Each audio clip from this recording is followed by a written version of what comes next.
Right.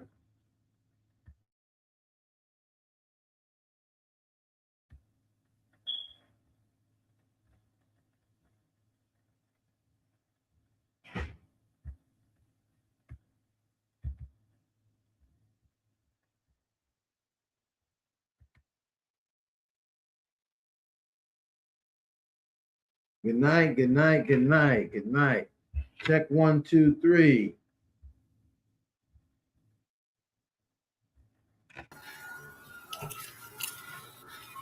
Check 1, 2, 3. Hey, We You can hear me? yeah, I can hear you. uh-huh. I can hear you. You can hear me? Oh, okay, okay. Good night. Good night. I didn't know if you could hear me. Okay, good. Good night. Good night, everybody. Welcome, welcome, welcome. Missed you last week, but we're back at it here at the Fatherhood Think Tank. 90 minutes of father intellect conversation for fathers, about fathers, with fathers, on father issues. Getting the real crux of the matter and looking in today's diverse group of fathers with us, the fathers in the Fatherhood Think Tank. I welcome you to join us anytime. Bring some of that fatherhood spirit in the room. Tonight we have a extraordinary conversation. Tonight, uh, I I pulled I went and pulled some real rabbits out of the hat. Tonight's topic is: do kids stop seeing their dads when mothers decide her feelings matter more than the child's heart? Long topic, but I think we can get some real good conversation. And if you know somebody right now, hit them, lit them up, tell them to like, share, subscribe, join the conversation, listen to the conversation, to hear what we're going to say tonight. I am Dr. Ron, the curator of the Fatherhood Think Tank, and I'm going to take this moment right now to let the fathers who are here in the think tank tonight introduce themselves before we start our conversation. Gentlemen, good night.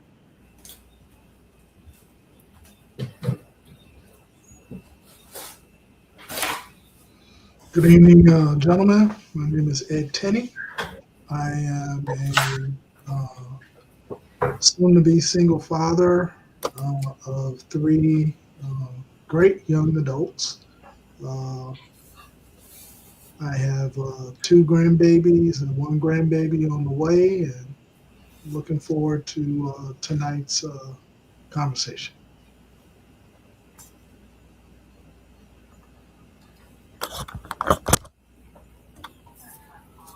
I don't mind going next. My name is Chuck Henry.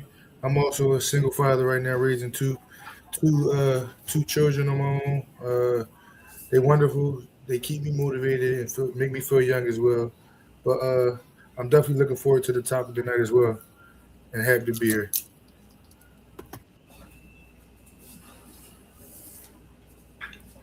Hi, gentlemen. Good evening. My name is Rohan Rodok, and I'm a father of two young adults. And as usual, it's a pleasure being here with you guys, fathers, sharing the knowledge. Hey, good evening, gentlemen. My name is Lionel Lightborn. I'm a father to a tribe of 7 young adults, 3 young women, 4 young men, a granddaughter, and a grandson. So it's always a pleasure to be here.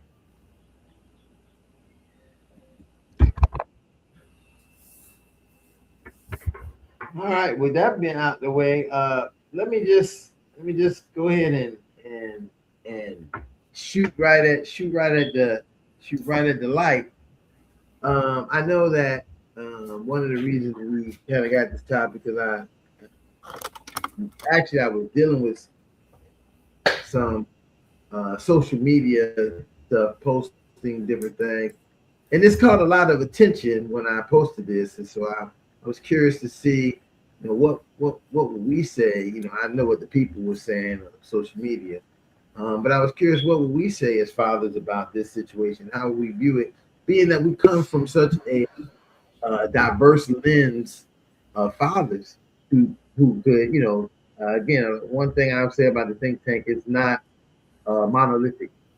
It is very multi-dimensional, thought-provoking men and fathers who may have some similar experience, who may not have any similar experience, but come with this and come to the conversation with the idea of being fathers and fathers first. And I think that's where we we we change and we look at things in a different lens than a lot of people who may do a topic like this and how they may go about doing it. So tonight, I really want to hear some of your thoughts about this.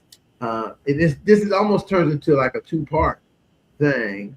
The idea of the father, stop seeing his children. The father and the mother makes that decision. Part two is she makes a decision based on how she feels. And then we always hear that famous word, what's in the best interest of the children. So I throw that in there and throw that whole conversation out there to kind of say, hey, I'm willing to at this point hear what people might just even, what's the first thing come off the top of their head when they think it, look at the topic, how they weigh it. Everything is on the floor, gentlemen.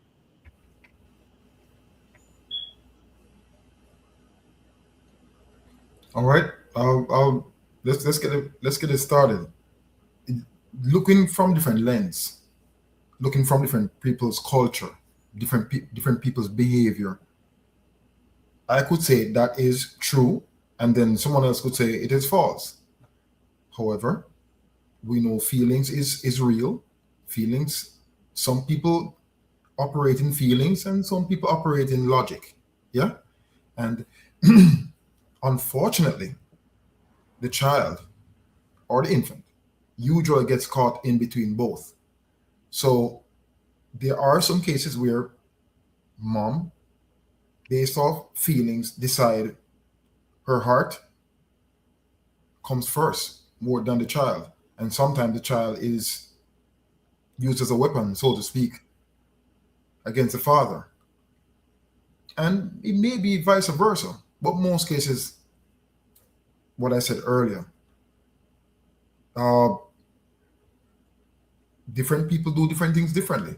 And as we advocate for every child, I remember Lionel said this years ago. You can divorce the mom, but you can't divorce the child. So we hope that as we educate and empower more parents and so forth, try to learn some good traits that benefits the child. That's the key, because it's the child. The child is the one who both of you brought onto this earth, and to some extent, you both need to be responsible for the child. That's what I have to say about that topic. You know what, Ron? I was sitting here thinking about. I think we don't acknowledge the trauma that goes along with the drama that we face, right? And so we don't understand that the fatherhood trauma that we face that comes from the baby mama drama, or better yet, vice versa. And I think it's interchangeable, right? And so I think that this topic is subjective. No, it doesn't apply to everyone. It can also be seen as one-sided because it goes from, speaks directly to the negative of the mom, and it almost makes the father the victim in the process. When the reality is, back to Rohan's point, logically, even if we don't get along, a dad's presence not just only just benefited a dad's presence in his child's life not only benefits the child, but it also benefits the mother on so many levels. And so with that, because people don't acknowledge the facts more than their feelings, sometimes feelings supersede facts, and it takes time, because remember I told you there's a lot of trauma that comes with baby mama drama, and baby mama and daddy drama, so let me not be one-sided. So we got to acknowledge the trauma that comes along with drama. Oh, better yet, the trauma that causes the drama. That's a better way to say it. And so there's a logic that says that's the trauma that causes the drama. And there's also a logic that says that it takes time to grow from feelings back to facts, right? And so we have to acknowledge the fact that, yes, some feelings was hurt. Some people were disappointed. And not just assume that. And then we have to acknowledge that we failed a relationship, because we don't, as men, we don't really acknowledge the fact that, damn, you know what? I literally failed in your relationship with your mom. Or in some cases, I failed your mom. You understand? And I think what we try to do is we don't acknowledge the fact that we may have failed the mother, and just automatically try to reconcile those failures with the child. And so it's so many things that, so many layers on that onion that can be peeled back. But then I think as men, we have to be honest with ourselves to want to peel those layers back, and those layers starts with ourselves, as opposed to trying to peel the layer back on that mother or that particular child. And so, yeah, I think the topic is a little subjective, and depending on the circumstances, because I don't know what may have brought you to this point. You understand? And so we have to gather all those facts, you understand, to determine how a person should even feel. And do they even have a right to feel that way? To get them back to the facts of your mother, I'm the father, and that's the child, and how can we coexist for the betterment, not just of that child, because we always say, oh, it's got to be the betterment for that child. I'm like, no, it should be the betterment of everyone, because a healthy child will benefit from a healthy mother and father. The healthy child is just not going to become a healthy child on its own. It's going to be predicated on the health and well-being of the mother and the father. So I think that reconciling that relationship and understanding why that relationship have to be reconciled is something that we have to really think out. And I thank God for the think tank, because that's what we're here to do tonight. So I'm gonna leave it right there. You know, like Born, I think that so glad this is I just have to say this is the reason why we have this think tank, right? Because I think in many instances there are people who have platforms and will bring things and won't acknowledge that something is subjective, or that it can be subjective, or just the reality that it's not a one-size-fit-all statement, right? And when I posted this and I seen the people who were discussing it underneath, back and forth, the one thing I just wanted to say to them is that, listen, it only fits in if it fits for you. This is not the law. This is not the truth. This is a statement. I mean, it could be at some point almost an opinion. So what happens is it doesn't discount the people who say, I experienced this, or I didn't experience this, or the people who say, this is the reason why I did this, this is the reason why these things happen. It doesn't, at no point, this is where we have to get to a point of understanding of how do you get to this kind of statement. And is this statement, if this is the statement, what can you do for a solution for this statement? And can there be one? A lot of times we would rather keep the statement, the topic statement, than to look for a solution for it and stand on that to the end, right? Stand on this is right or this is wrong. Not saying, hey, it could be right in your situation, because I can think of numerous of situations where it didn't matter about the child's heart. The mother was thinking about the child's heart because of the breaking that was being done to the child. That's why father not seeing the child anymore. And I also seen the other side where the mother's heart was still so broken that she felt that the father wasn't feeling the same kind of pain she was. And many times we can see this, that the one thing that she could feel like she could hurt him with was this child that she had control over. And or he would have to fight to have a connection with. And sometimes, that makes it a difficult discussion to say, hey, this right, this wrong. because it's all, like I say, everything is in the context of what it is. We don't know the context. This is a general statement coming out, and this is why I thought it would be a good conversation for us to kind of evaluate this topic idea, because it would allow us to even show men who may be standing 10 toes down on this statement that there is another point of view from men who may even still face this type of situation, right? So that is the balance of it, because some people would love us to say, well, what about the accountability of the mother? What about this is if you want to go to a place that kind of talks about accountability of the mother, what the mother's not doing, what the mother is doing, that's fine. And you might want to find a mother's group, but our group is kind of sorted towards for us fathers to empower ourselves and be able to make better understanding and choices about the things that may be affecting us as fathers. And that is it runs on the spectrum. It's not one size fits all. It runs on the spectrum of that. Every one of us have a different opinion about this. Some people have zero opinion because it's not something they ever even experienced, know nothing about. So when you present it to them and say, man, you got to pick a side, you're a man, so you should be on this. Or you're a father, you should, that won't be their experience. And vice versa. They won't, some people may be so wrapped into this actual statement that they can't even get out.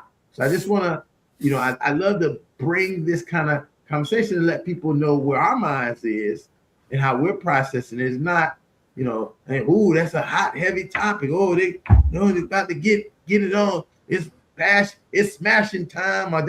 No, none of that. It's really for us to, because I think that when we listen to this topic, when we discuss it, we will, without a doubt, begin to, as I would say in many instances, begin to evaluate it and look at how it affects us for our betterment as fathers. Not to use as, I think sometimes people like to use it as, well, see, this is my evidence. I'm going into, this is my court. Your Honor, here's my paperwork. Because I've seen cases recently where people felt like they was absolutely 100% ethical, morally correct in what they was going into court to do, and they didn't win because that wasn't the issue. That wasn't the facts. That's just not how it goes. So we can look at that as fathers in the same capacity. Look at this topic, look at what's going on and how we are seeing it, how we experience it, or how sometimes we don't, and not to, and at no time having to use it as a tool of hurting somebody or hurting a group of people anyway. So I just want to make that disclaimer and that knowledge that we're having this and not saying that, oh, well, this is factual or it's not factual. Listen, based on who the person is and their experience, it could be 100% what they believe and what happens, or it could be the total opposite. Who are we to know? We're just here to debate it and conversate about it. So I mean, not sound like I'm about to give another lecture speech. Let me get off the stoop for a minute and let's get back to more of a dialogue with the brothers out here. So more and more folks have children, and it's nurture, nature, reproduction, whatever topic you want to give it. But most times, most people need to be trained. Most times, people are having children based off societal expectations, getting married, and most people are just gunning it. They're just pressing the gas. Don't know where the brake is. Don't know where to park. There's much more to it when it comes to having children. There's a lot involved. There's a lot of different speed. You go fast, slow, second gear, third gear, just for car terms. And many people should really exercise those venues to learn more. learn more when it comes to taking care of a child. Nobody's perfect. Let me make that clear. But it doesn't hurt to. I always say, the clubs are full and the libraries are empty. It's a saying I say a lot. Sometimes it should be reversed. The library should be full and the clubs be empty. But it is a thought to put out there to everyone. Don't be afraid to get trained to be a father, be a mother. Those training may come with benefits in the end. Food for thought. Mm-hmm. I wanted to hear from Chucky though. Chucky is a young father on here. It's very seldom we get that young voice, so I want to see how you feel about the topic. I got you. I'm in the middle of trying to cook too, but I feel like I don't want to stay on one side of it, but I've seen a lot of females use kids as the pawn to try to make their father suffer. When in reality, the kid is the one really suffering because we adults. We've been heartbroken more than one time in a lifetime, but it'd be the kids that really be the ones suffering. But in my case, it's a little bit different right now. And then I can understand if a mom has a reason or a real reason, not just off of emotions and feelings behind it.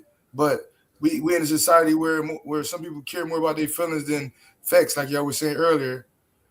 So it's again, it's, like you said, it's an opinion, I feel like, as well. But from experience side of things, I have seen a lot more females use their kid as a pawn versus trying to let their father be a father. Okay, and I definitely greatly appreciate it. Not only that, congratulations, man. I appreciate everything you're doing, particularly as a single father and a single full-time father. And so you're talking about you're a single parent in all the essence and very essence of that word. So thank you for your sacrifice.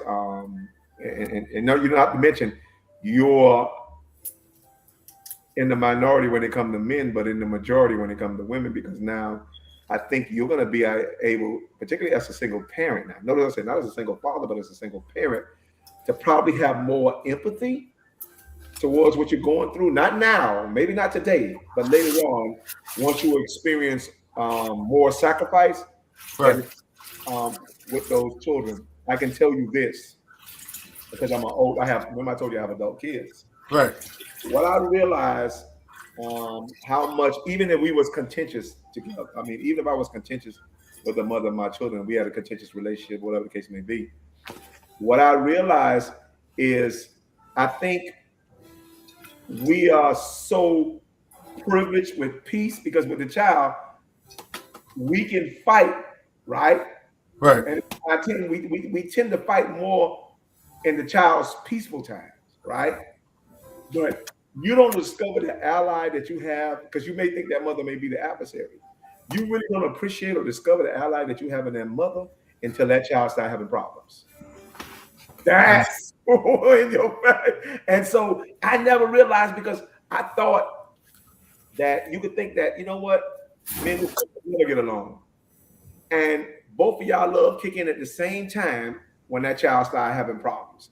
And you'll find out how the facts of that child problems will override the feelings of you guys not getting along, just because you have a common enemy, which is the problem of that particular child. But all of that comes along with growth and time and experience.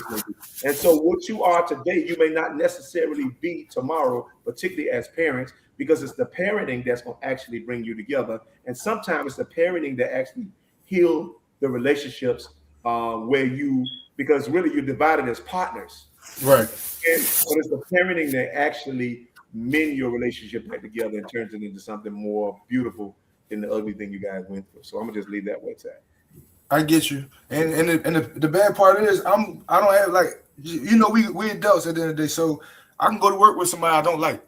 I'm not gonna let that affect me making my money for my family at the end of the day. So it's like I don't mind being cordial. So that's not my biggest problem. Trying to be more like what you want to say, like show empathy and everything. Like I'm all for it. Like I want to give my kids everything that I didn't have. And my dad, he died when I was young due to a car accident when I was 11. But before then, he wasn't with my mom as well. So again, I'm still just trying to push and fight to give my kids what they want, what I didn't have. But I can't force some people to grow when we all on our own time with growth and everything. So when the time comes for it, I'm still going to try to be open and for it and everything goes. Because right now I'm not against anything that she wants to do. It's just the approach to it. Because at the end of the day, it's not me or her being affected as much as my child is in this case. So for like as far as his best interest, I'm more worried about his sanity right now at this time versus my own. But she gonna do what she do at the end of the day.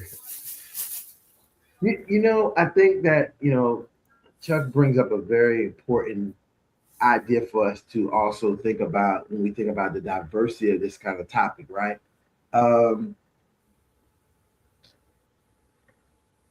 In a comment like this, I think Chuck says, you know, this is one of his children's mother, right? One of his children's mother, and the other child's mother, he has everything is a certain way, right? So that sometimes becomes like a justifier for us, right? So if I have 3 baby mamas, if I 3 ex-wives or whatever, and somehow if I believe that with 2 of them everything is good, it's just this one that's the problem, right? And I use the term the problem. We will then justify as men and say, well, see, she the one that got the problem. Because look, I have everything good with these other people. But I would caution in that, because sometimes that problem is not validated by the positive that we have with other people, right? Because other people are different people. Our relationships was different. What happened in those relationships was different. How those relationships established, how we ended those relationships could be different. You know, and so that other child's mother or that person may be they may be 100% right in what they feel or even what they believe in, because the relationship was just different. And that's a diverse, you know, that's an anomaly that sometimes we don't look at when we are facing like, yo, all my, you know, and I'm saying this as a father having children's mothers, but that's the same thing we see on the other side of the fence for the women. They'll say, you know, all of my, you know, sometimes my other children's fathers are cool, they're good, they pay their child support, we work together, this and that. It's just this one of the fathers, he a nut bowl. He be doing all kinds of stuff, and I don't understand why. You know, right. I can't understand. And it's not exclusively about him. It's about understanding the dynamics in that relationship that happened. And I think Chuck said it all. Even though we have that issue, we have to then find a way to coexist, to establish as much as possible as a healthy relationship for each other, so our child can be healthy. Because our children are growing up today with so much access to and I'm gonna say this to what people don't see.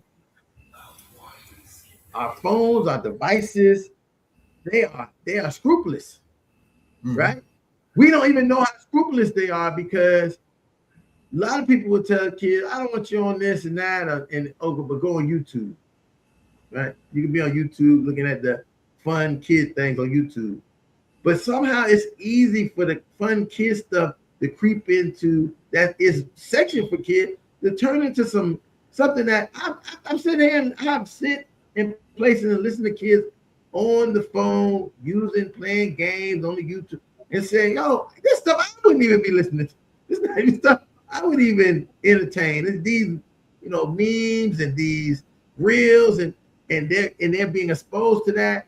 And sometimes as a parent, we just kind of saying, oh, this is something to keep them occupied for a little while.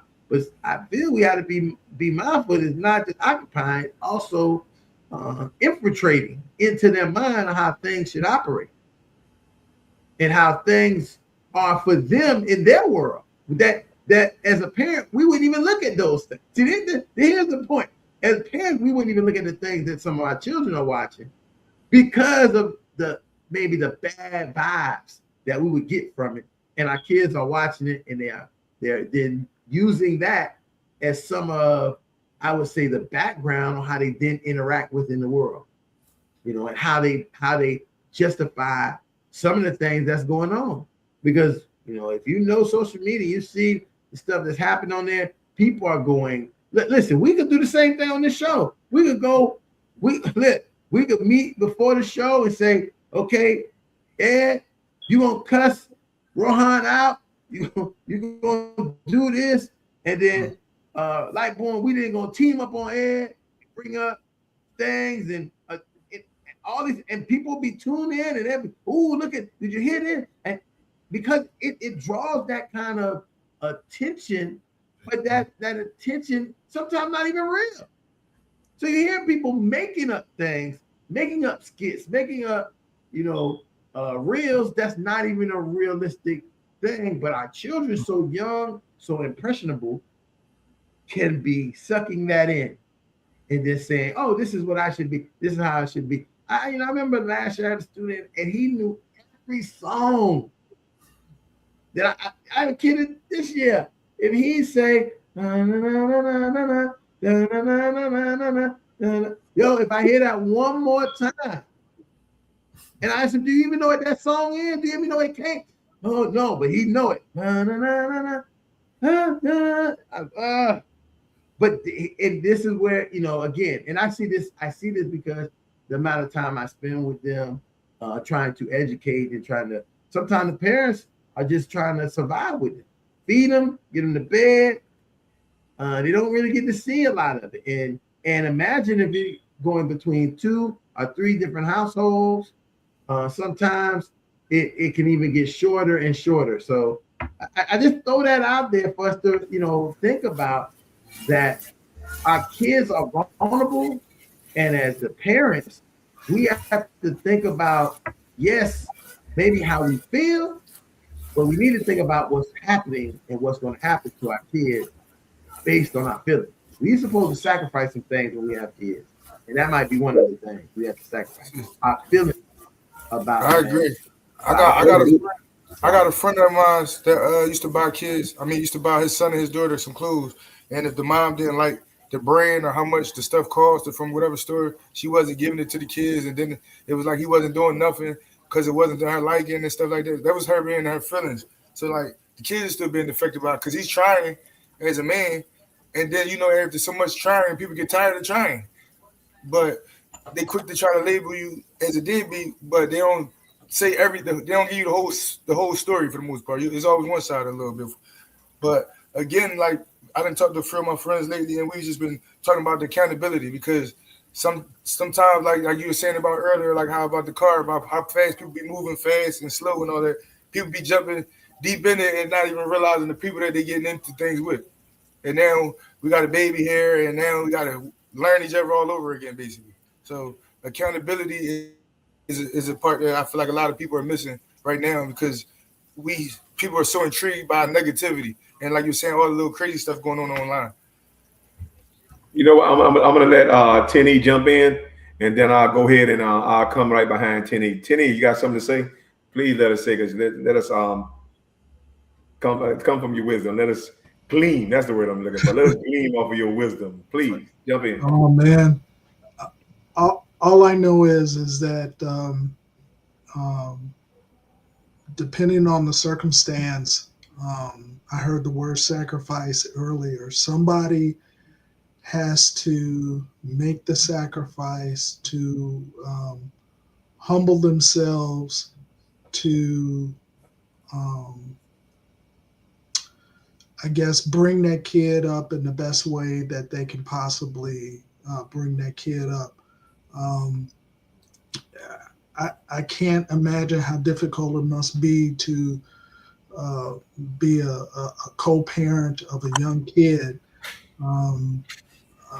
The only thing that I would kind of add is that you have to find points of united fronts And if you can find some common core value points where you can both stand united on, in spite of however you may feel about the other person, I think that will reign supreme in the bringing up of that child, because then the child will see the co-parents standing firm in a given area.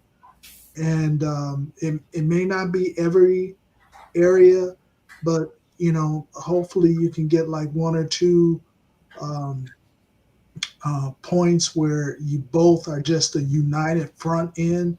I think that will help override any feelings, because you have an understanding of where you both are going to stand, and feelings are irrelevant to what you had toward that other person. But it's going to take sacrifice, because if you're angry, if you're hurt, if you're upset, and you've got all these emotional things going on toward your partner, you're going to have to set that aside for the common good of raising up that child. And I think the best way in doing that is picking a core value that you both can stand on, and then build on that as the years go on. Wow. But you know what? I think, particularly as fathers, I think we have a lot of misnomers, misinformation, because we put so much pressure inadvertently on our children by saying that our children are our legacy.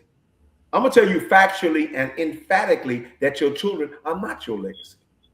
And I'm talking factually now, because I know that's what's been pushed on us, and it's missing information. Because your children was never your legacy. And you know what your legacy is? You got two things, the two C's of legacy. The first C of legacy, that's your legacy, is your character, right? And the only legacy that's greater than your character is your cause, right? Now, let me see if I can prove that. Okay. Martin Luther King. Martin Luther King has impeccable character, right? We he don't have perfect character, but he does have impeccable character. And so his character, right, is good, right? His name, Martin Luther King, here, Martin Luther King. Most people say, you do a reference check on him, they say, oh, that's a good man. That's his character. But his cause, right, supersedes his character. And so when you hear Martin Luther King is synonymous with civil rights, the injustice, the poor people plight, blah, blah, blah. Now, notice that none of his kids, right, even though they may have equal character to their dad, their character never overrides his cause. And so what we're taught is we put so much pressure on our kids to be the legacy. We never understood that our children was not our legacy. Our character was. And so when you understand that your character is your legacy, you would be just as intentional to rear your character as you are to rear your kids, or better yet, to raise your character as you are to raise your kids. And I think oftentimes we'll be more accountable to our kids than we are to our character. And see, and that's the thing about it. We'll compromise our character, back to our original point, for our feelings. And so our character is always negotiable when our cause to be a father or a mother is not. And I think half of the time, or most of the times, our character needs to match our cause, right? And so we could take so much pressure. And so that's why we're always using the kids as a pawn, because our character haven't really kept up with our cause, or caught up with our cause. And I'm going to be honest with you, half of the time we don't even know our cause. And so what we have left is character, and you got two characters fighting against each other over a child, because nobody have really discovered their cause. You understand? Because after a while, what you're doing to each other, you're going to eventually do to that child, because you want that child to be your legacy, when your legacy was really your character and your cause. That will outlive your children. And so you ever notice that great people don't have, their children don't normally grow up to be just as great as they are? You would think if I'm going to leave my greatness behind, my child going to be even just as great or even greater than I was. But it usually peak rather at that particular person, be it Martin Luther King, Michael Jordan, whoever, Michael Jackson, whatever. And so, right, the legacy is always, it starts with the character, but it ends with the cause. And so you have to be that child's parent. You understand? And sometimes that child, that can be deadly for that child, because that child can fall into all kinds of depressions, trying to live up to your character and your cause that was never meant for them. And so they'll feel inadequate. And after a while, you start to feel inadequate, you start to feel invaluable. And then now you have the children committing suicides because I can never live up to what I think my mother and father think I should be, or be in their legacy, when the truth of the matter, the legacy was never the child. It was always your character and the cause you was actually playing for.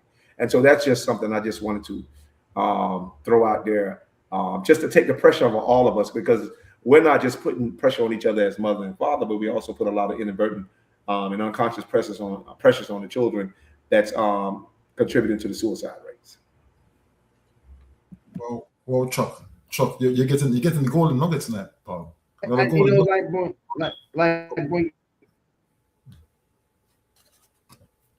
go ahead, Ron. Ron, it's like you froze or something. You froze, right? Somebody saying something? Let me. Well, you froze for a minute, but oh yeah, okay. Yeah, it's like, well, let me say something to what you just said, and I think this is pinnacly important to parents.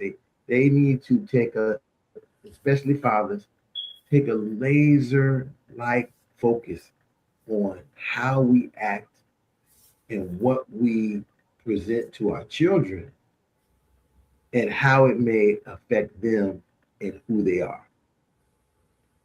You know, I say this all the time, and sometimes we don't think about it, is there's casualties of war. And a lot of times they're not the physical ones.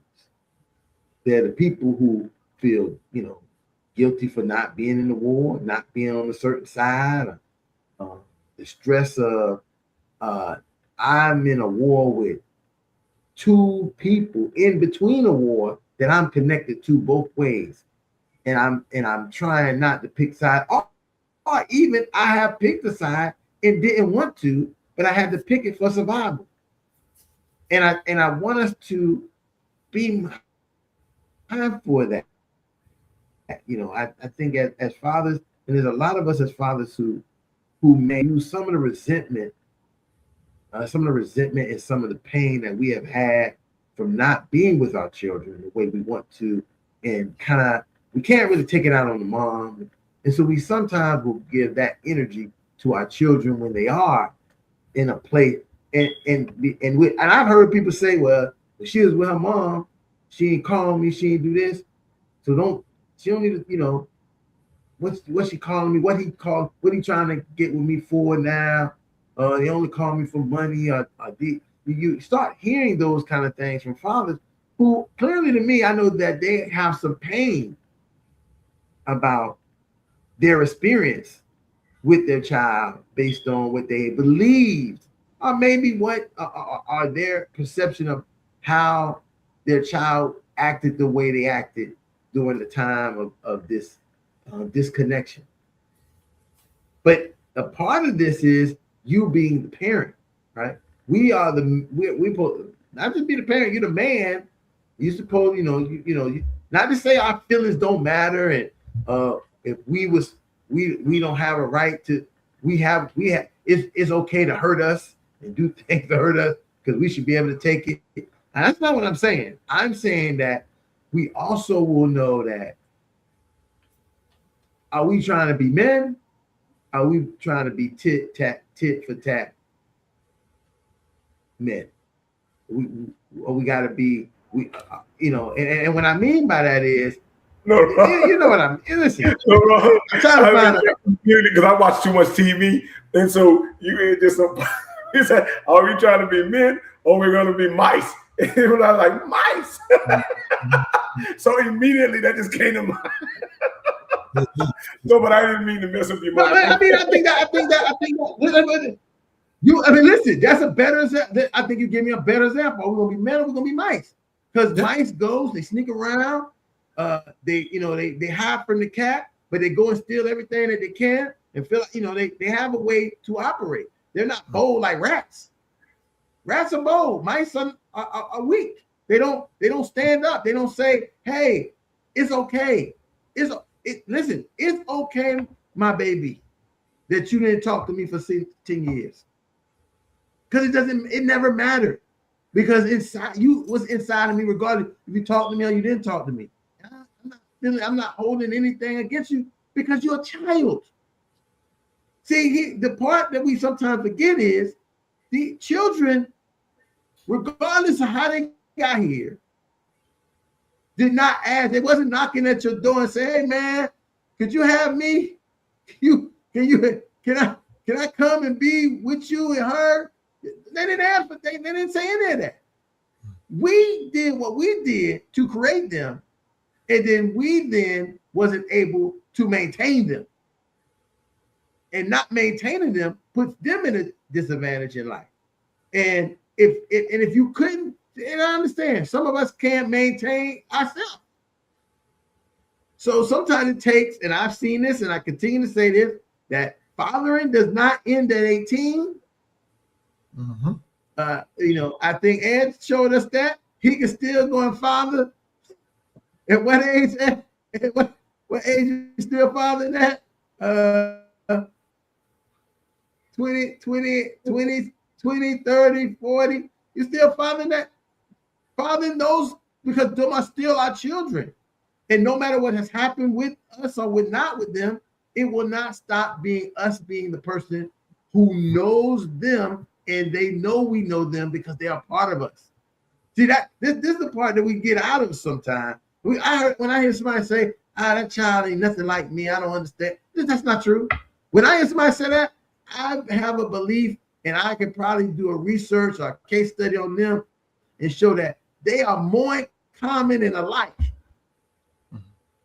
than anything else. When I hear somebody, me and that kid got nothing, we not even alike, nothing, because you are too much alike. That's why you don't think y'all anything alike, because you're too much alike and you can't even see it.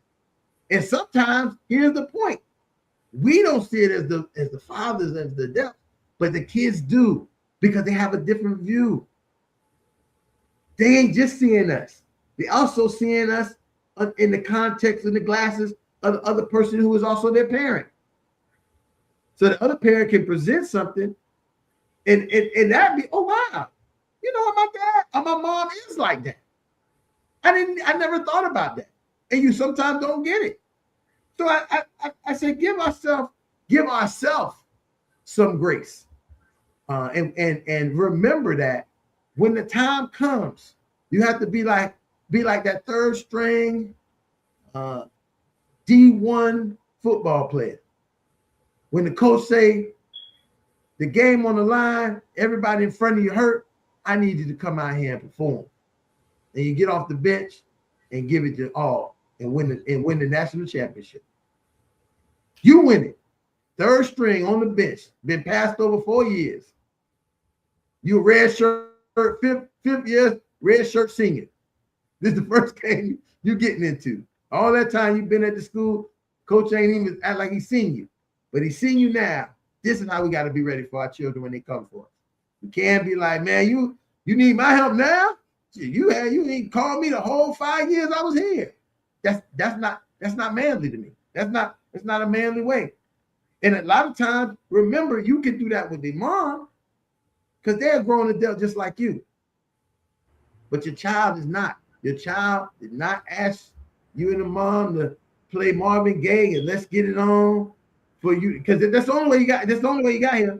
It wasn't like, the stork came and dropped the baby off the yard that y'all was responsible. Y'all made some strong, hard decisions and some sweaty, hot nights to get to where y'all wanted to bring that baby here. Right.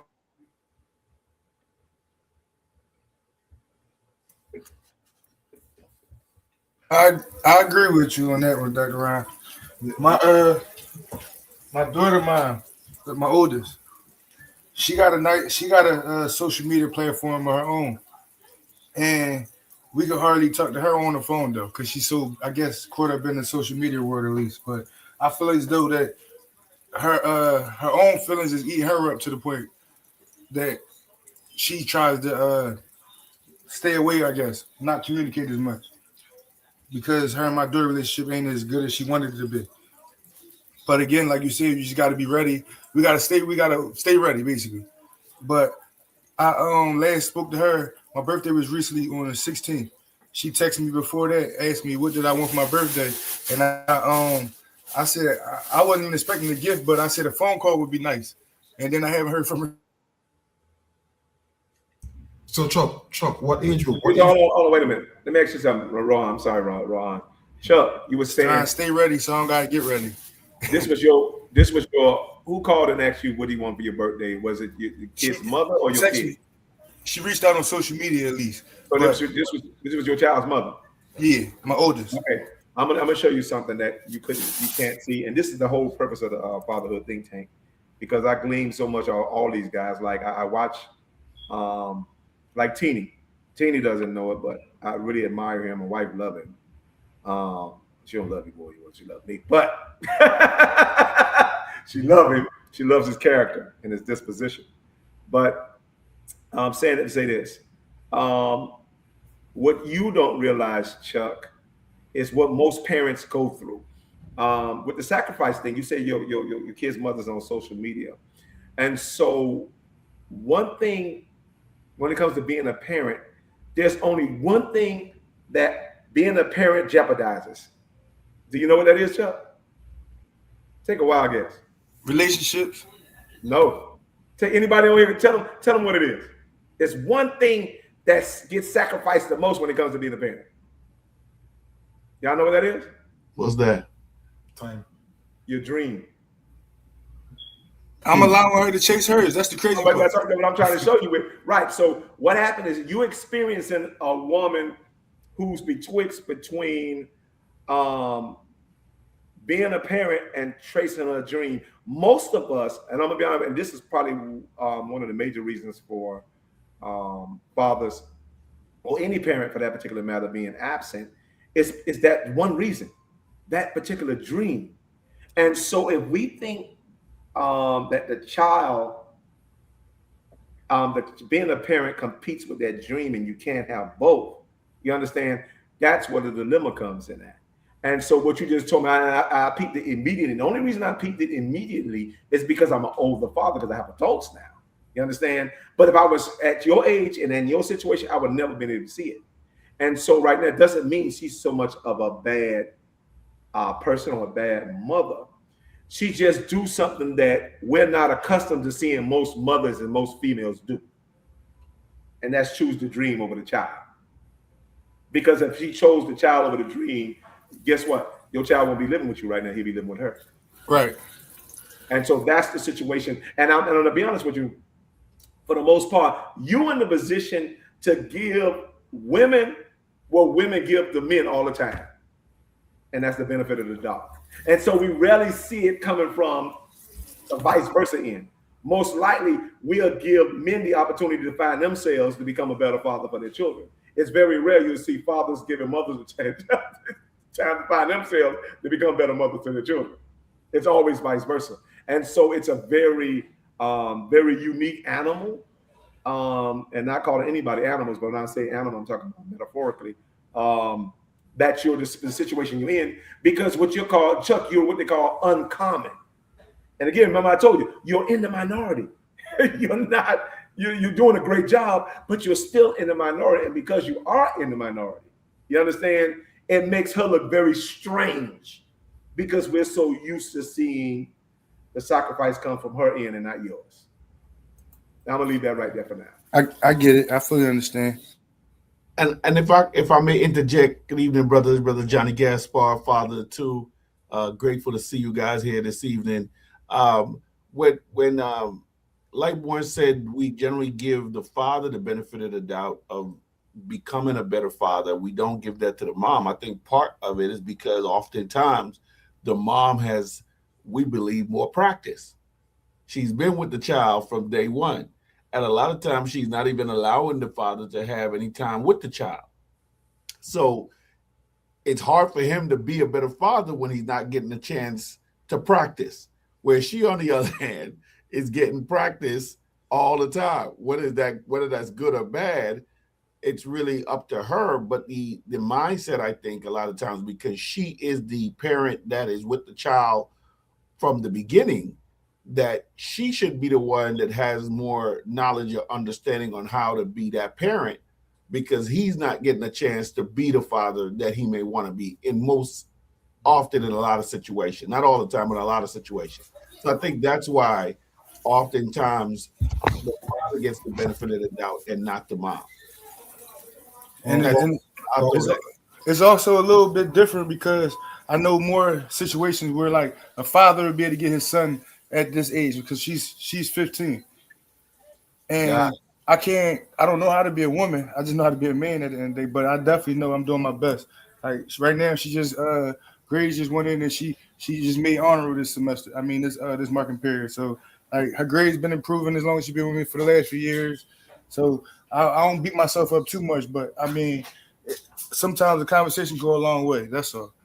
I hear that. You know, Chuck, to add to what the nuggets that you're getting tonight. Yeah, I always say to all fathers and your father, this group is an anchor. You know, boats have anchors, right? With all that goes on in the ocean, you need an anchor.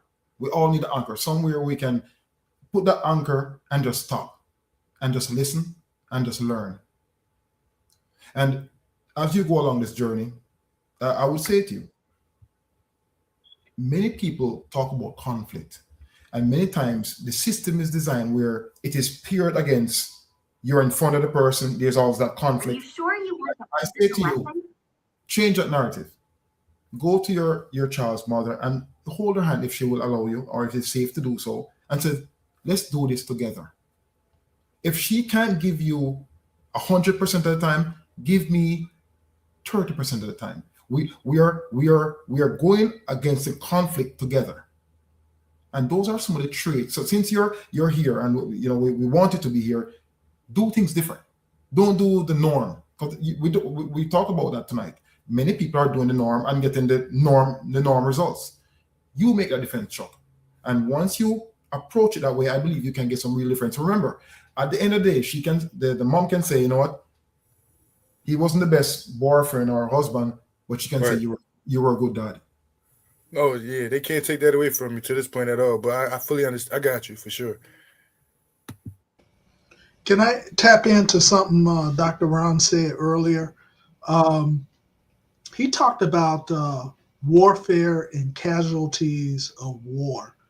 I would like to dig a little deeper into that because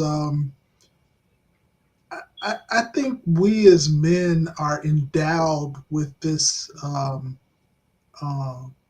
ability to strategize, to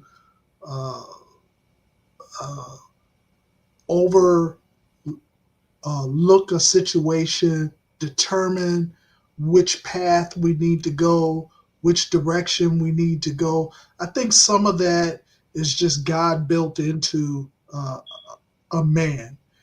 And once we become fathers, I think our objective not necessarily changes, but the strategic analysis begins to change, because we don't want our children to become casualties of this war. And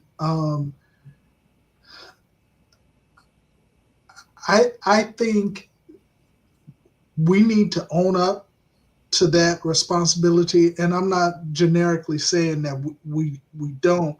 I'm just saying that that is something that is built in us that we don't necessarily put in the forefront of our brain as we go through life.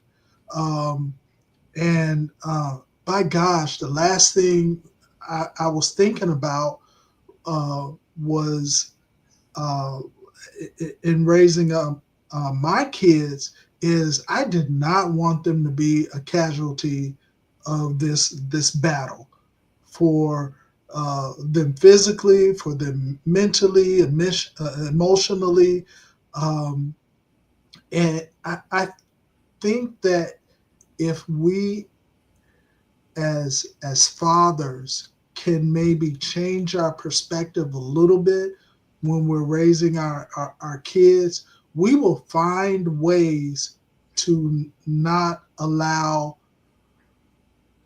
circumstances to get at that child, to be a casualty of war.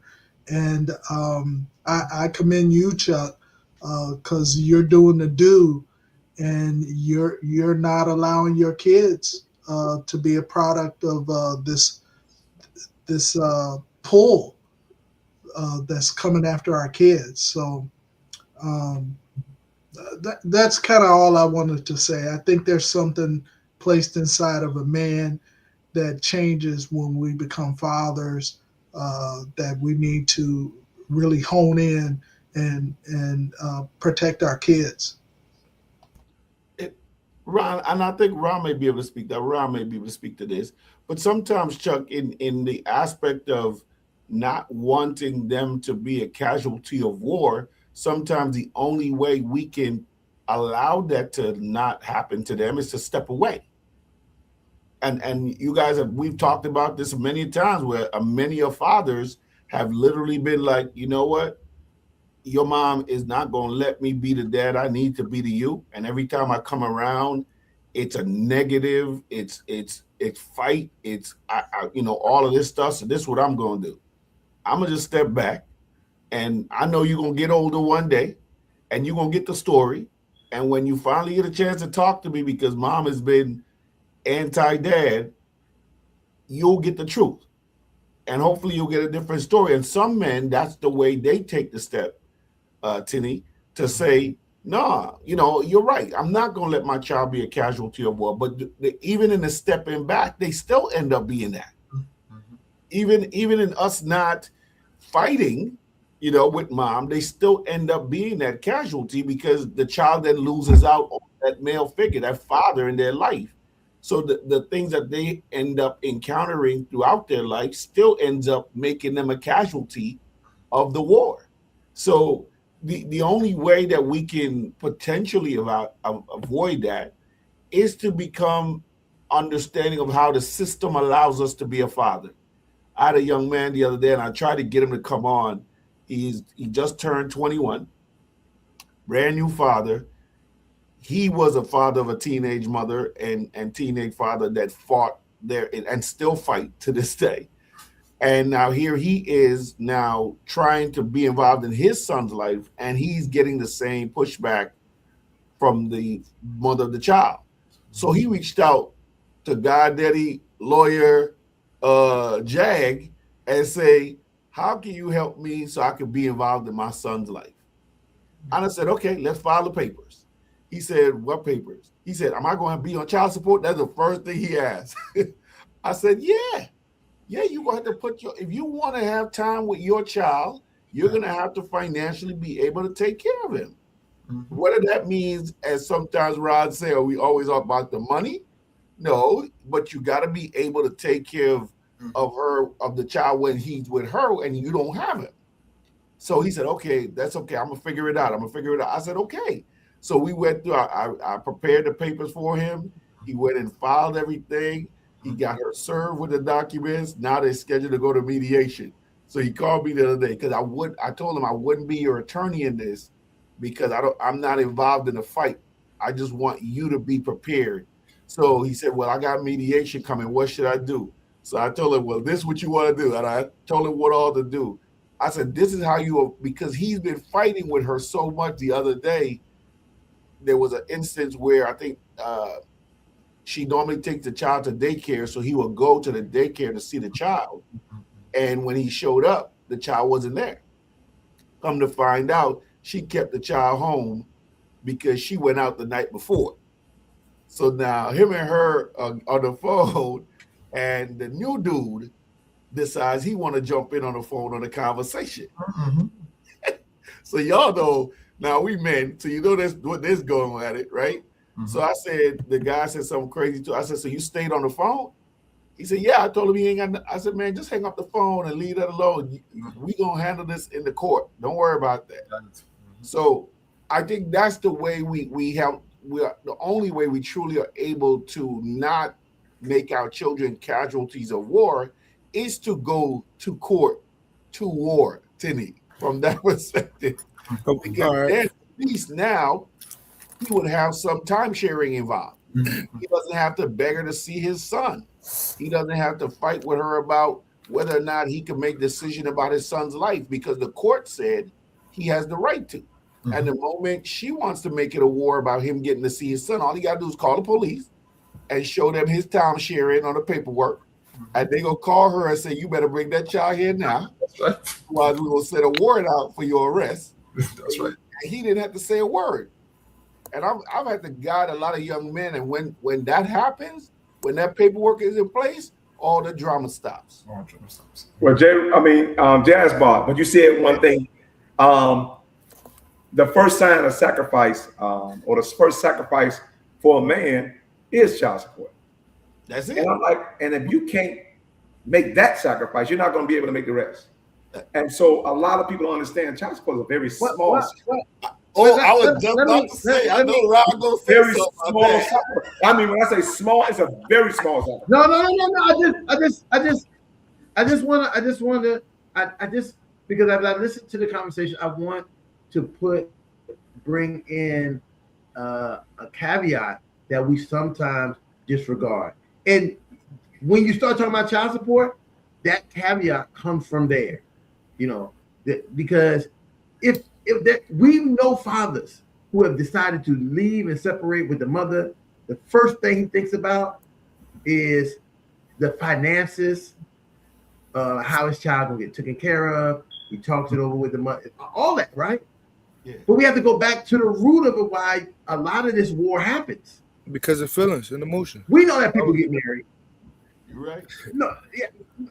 One more. Even before that, right? The core of it, again, shameless plug, but I spent 10 years researching it. Non-consensual fatherhood.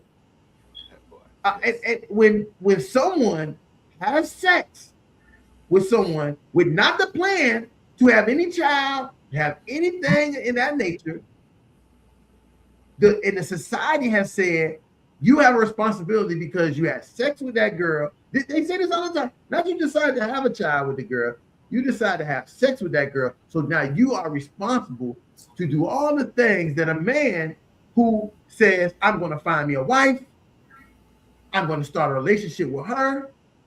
Oh, we're going to get married.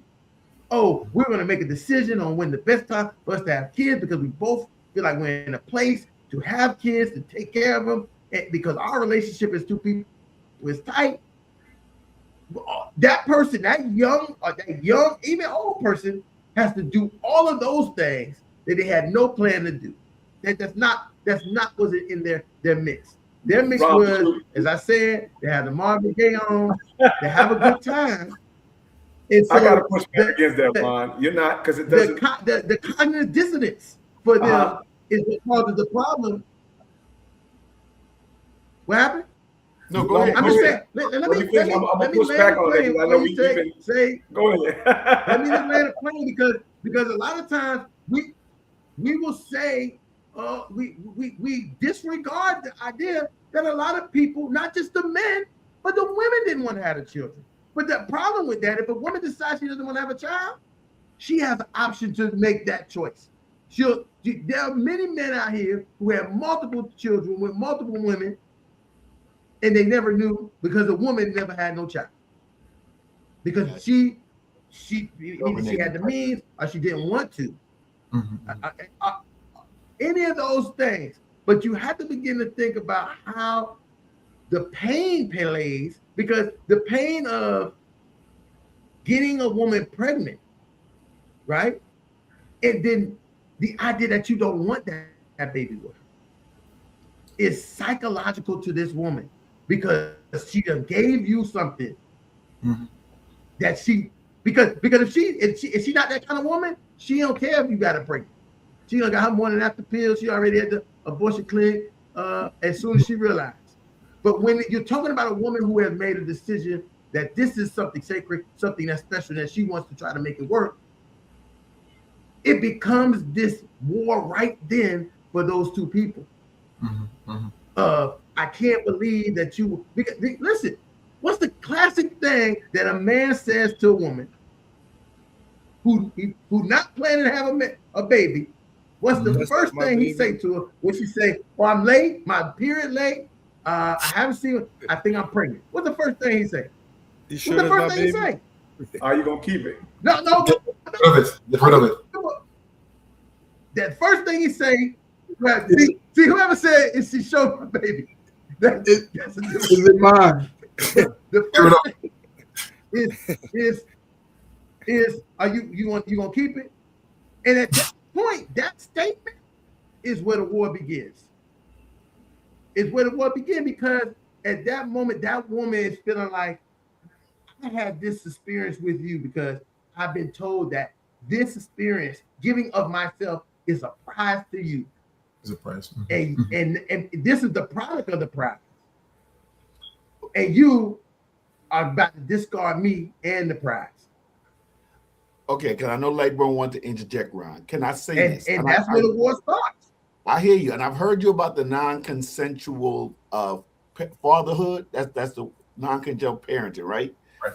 Now, the law says you had a reasonable expectation that once you put your penis into a vagina and ejaculate, that there's a reasonable belief, regardless of whether you wear protection or she's on a pill, that there may be a product of that transaction, which is a child.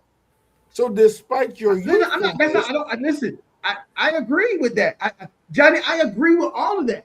I'm just saying that when you're asking why are people acting and why are these things happening with them and their emotions and feelings, we have to go to the root. The law don't give nothing about how somebody feels and what they sometimes feel pressured into when they didn't want to do something. Listen, you think that every woman who had a child wanted to have a child, but the society told her, what kind of woman would you be if you don't be a mother to that child?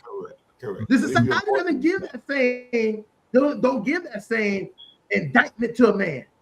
The man can have 20 kids and not see or be involved with any of them, and still be, people will celebrate him, come and say, oh, we want you to come and speak out there, do all that. A woman does not have a child, she will lose any credibility almost being a woman, because we live in a society who equate being a woman with motherhood, not with being a woman who makes decisions to do what she wants, because that's going back into the patriarchy.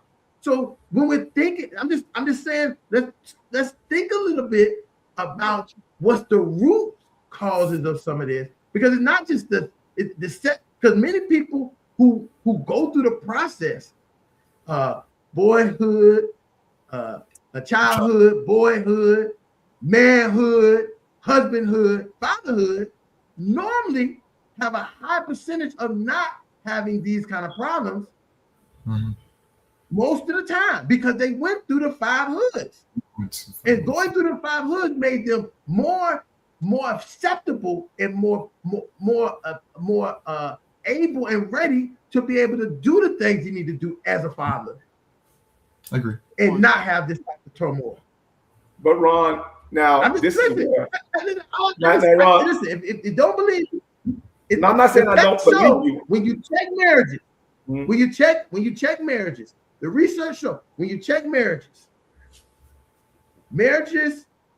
that produce children, the ones that produce children,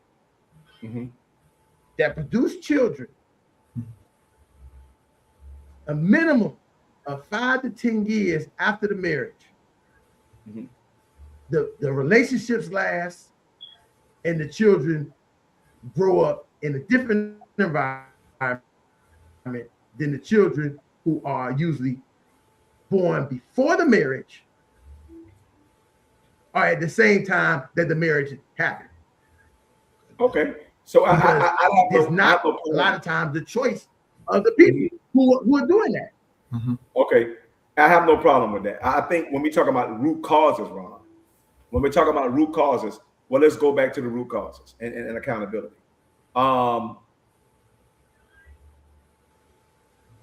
You know, the three injustices, the greatest three injustices in the world is racism.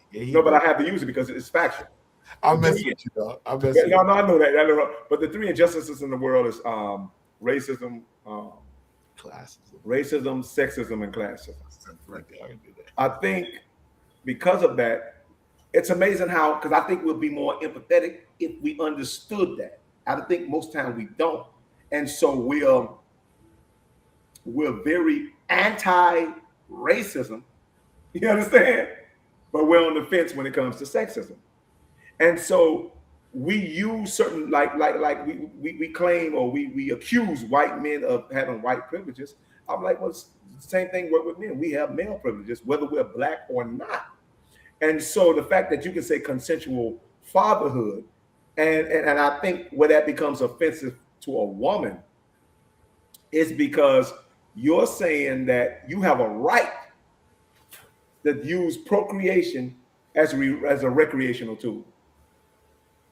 And that's when, so I say, because procreation for a woman will never be recreation. And most of the time, sex. Right. Listen, you prove my point. You prove my point, like Warren. You prove the point that I'm making. Because you're saying that as if the man is the only one who has responsibility to believe that. So the woman is exempt of the idea of using, because listen, she did not, when she went to go say she about to pop it with the man, she ain't say, I'm going to pop it with him and I'm not worrying, I'm not thinking about not getting pregnant. She's going to pop it just like he was going to pop it. Well, remember what I told you. You can't say that.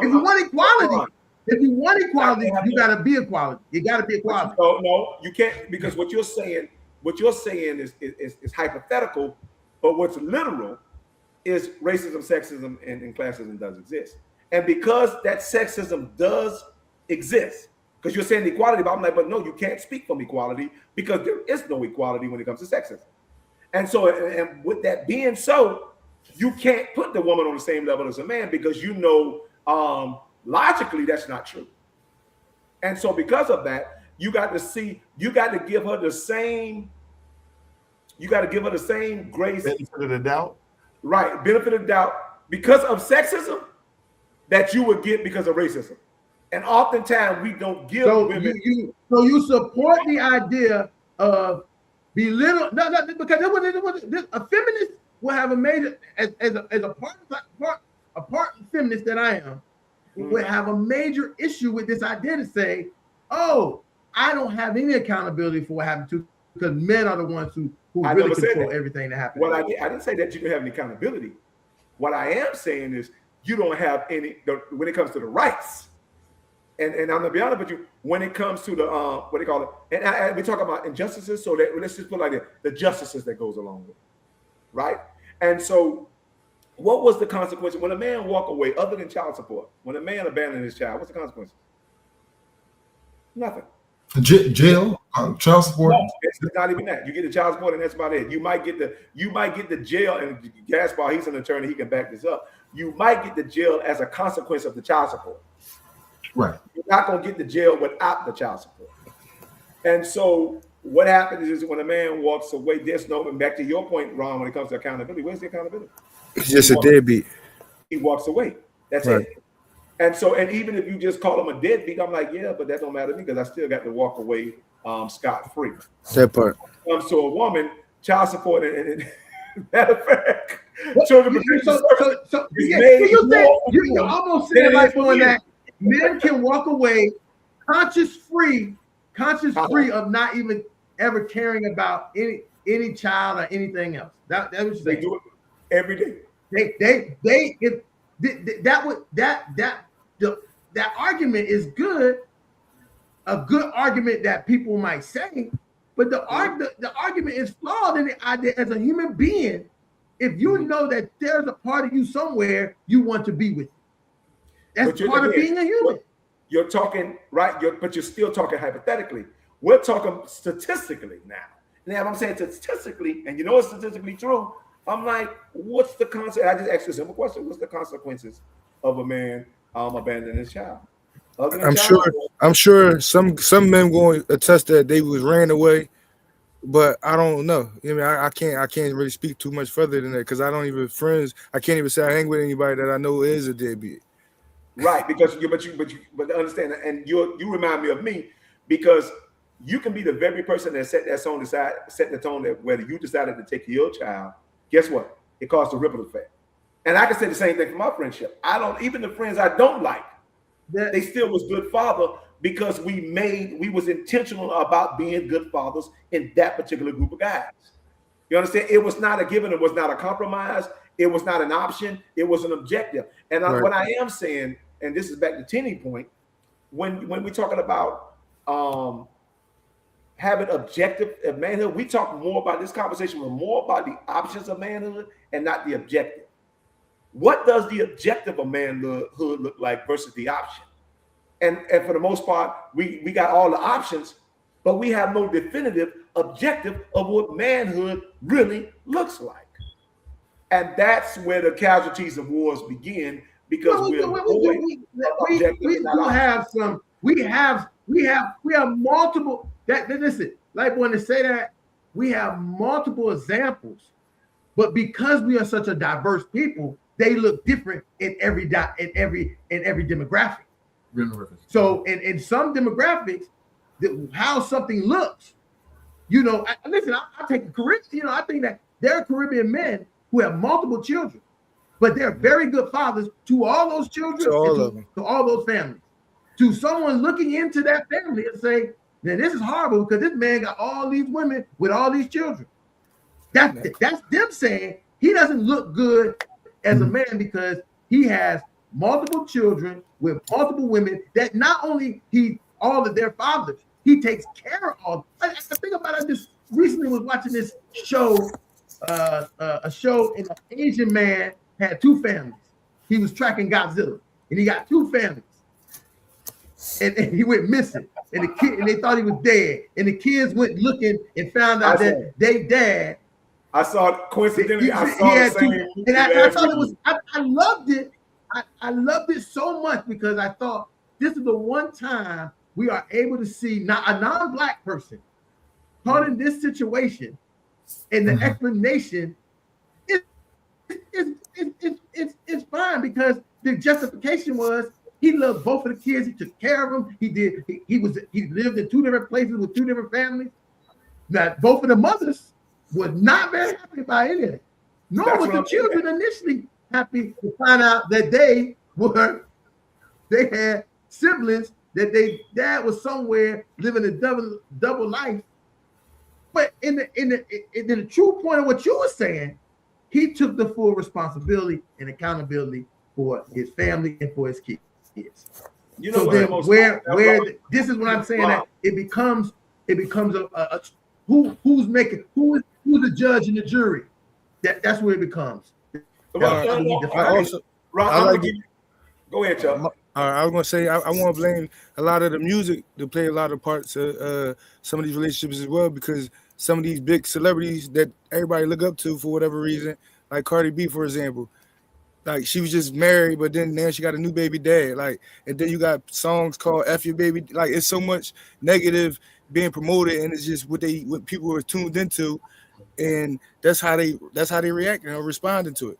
Because like I feel as though for my age, for me to be 39, love music stopped in about 2000 when I got out of school, about 2005. Like real love music. Like now today, like I don't feel as though my daughter heard a real love song yet.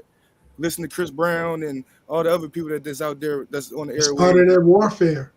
So it's kind of hard. It's like none of this music even setting people up to be married and have a happy family and all that. Like it's all for the moment type of music. Because some of the songs you hear right now is getting right to the point. Who getting what tonight? Like they not even.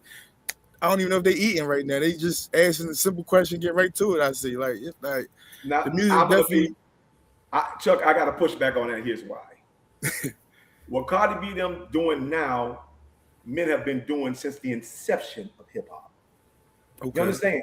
And so all of a sudden, morality matters in hip hop when the woman starts to take ownership of her sexuality and says, you know what, I'm not going to, matter of fact, as supposed to somebody else exploiting me, I will exploit me. You understand what I'm saying? So I'm going to own my sexuality, and I'm going to say whatever I say, and I will control my sexuality the way I decide it should be controlled and distributed. Men have been doing it for years. As a matter of fact, if we went 20 years, and this is factual, and everybody on here can attest to this, in hip hop, we went 20 years as supposed thinking pimping was a principle. Do you understand? I'm talking factually now. And so now you got, and I'm saying to myself, I'm like, well, man, Jay-Z just did a very eloquent interview today with GQ. But I'm like, well, JC, I'm like, you just reaping what you sowed. Don't say the sexual allegations is what hurt you the most. You understand?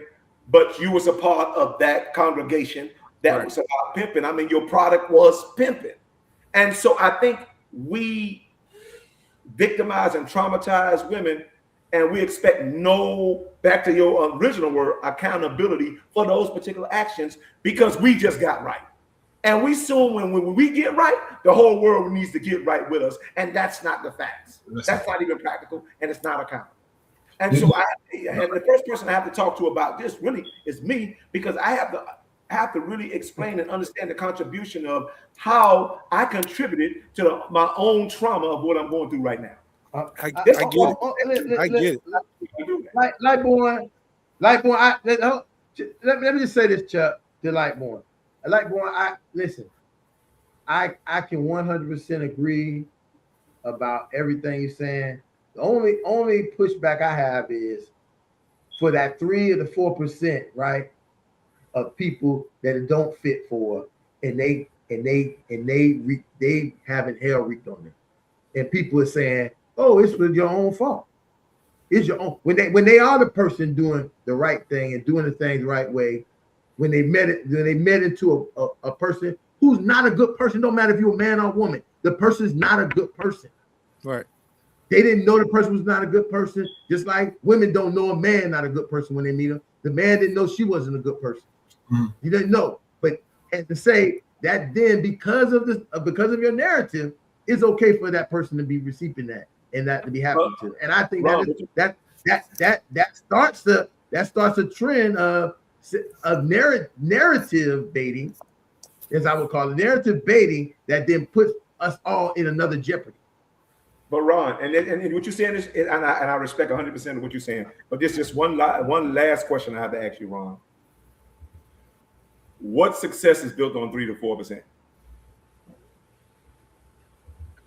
Give me any success that was built on 3 to 4%. Nothing. No success is built on 3 to 4%. And so what I am saying is, because when you tell me that you're going to factor in the 3 to 4%, and we have to analyze. I'm saying that the 3. I'm not saying that they should be the success. I'm saying that don't throw people out in the garbage, because if you do that, it only continues. Listen, the balance I used to have when I worked in domestic violence, the major balance that we could be able to reach a place for balance was that to get people, men and women who did not believe domestic violence was a whole thing. They thought it was one individual thing, right? And being able to show them that it wasn't, because soon, and the reason why I was doing it is because eventually there is people who are suffering in the party of people who are the power people who are suffering from it because of that. Because people do not believe that these people, nothing happens to them. Everything they do is right. They're only victims. They can never be listen, I just did a case. Two days of testimony for a man who was trying to save his life in this country over allegations of what he allegedly did, right? What really the issue was, we didn't take into consideration of his his balance of power because he had no power. Yes, Correct. he in his country would have had power, but in this country he had no power. And the woman had all the power, and she exhorted that power. And people say that's good. Finally, a balance check. But you're playing with people's lives like.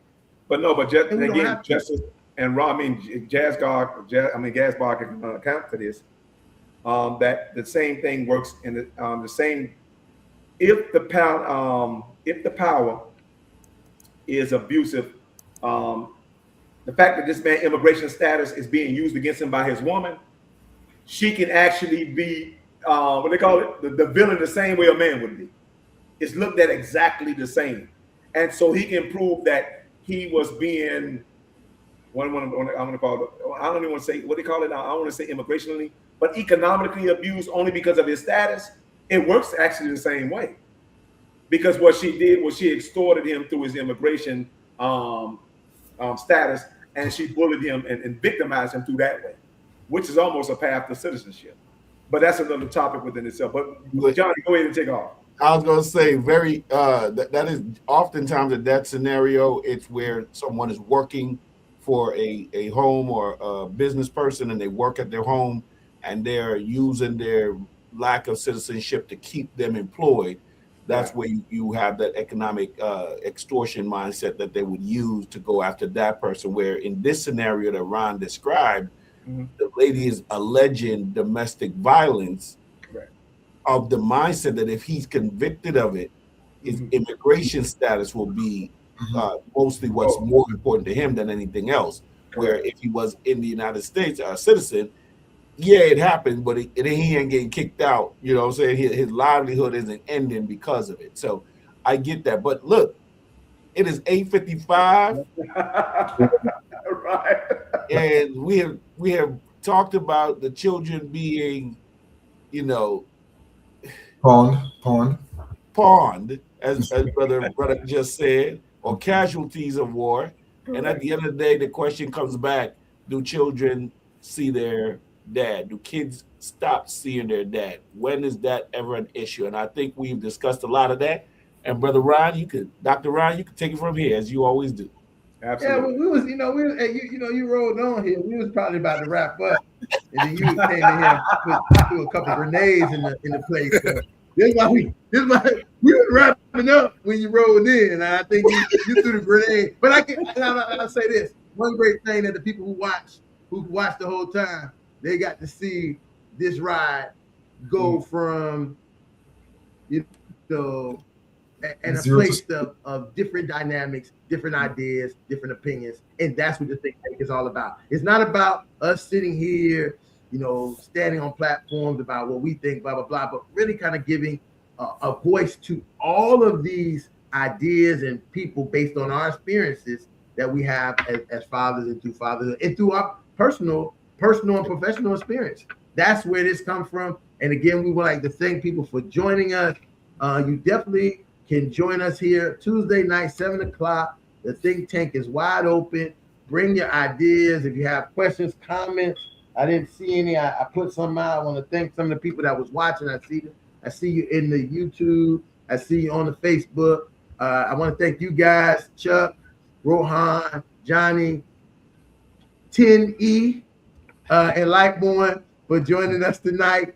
And again, folks, listen, if you like what you heard tonight, just hit the bell, like, share, subscribe, share it with somebody. Somebody might have. Let me get this last comment in. From you got to be careful who you give that seed to. Laugh out loud.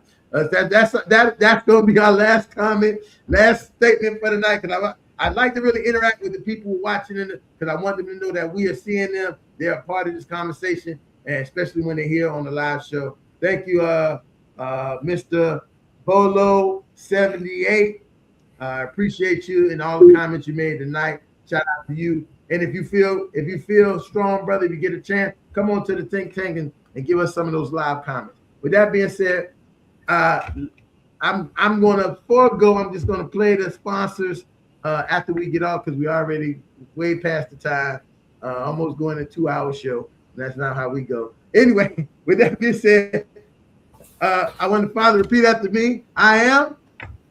I am. I am.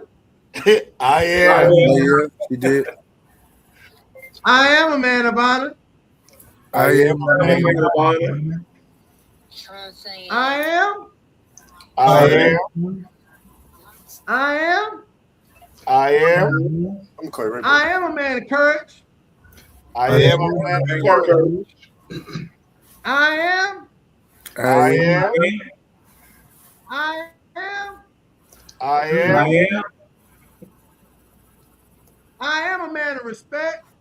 I am a man of respect. Fathers, I say that I am. I am.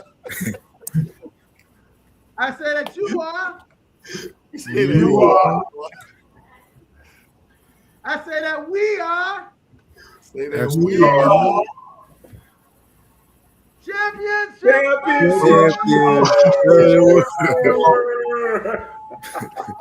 Here we go, Rob. Here we go. That's right. Well, we got to, I know, listen, you know, the critics said, hey, you guys got a mad pin line, but listen, we all over the country. We're not in one little room, one little place. We're all over the country doing this for you. We see you all here back again next week. Fatherhood Think Tank. Hey, guys, wonderful, wonderful conversation tonight. I mean, my blood is all pumped up, and I think I can move it on to the next day. Thank you for joining us. We'll see you all here again next week at the Fatherhood Think Tank. Good seeing y'all, man. Be blessed, man.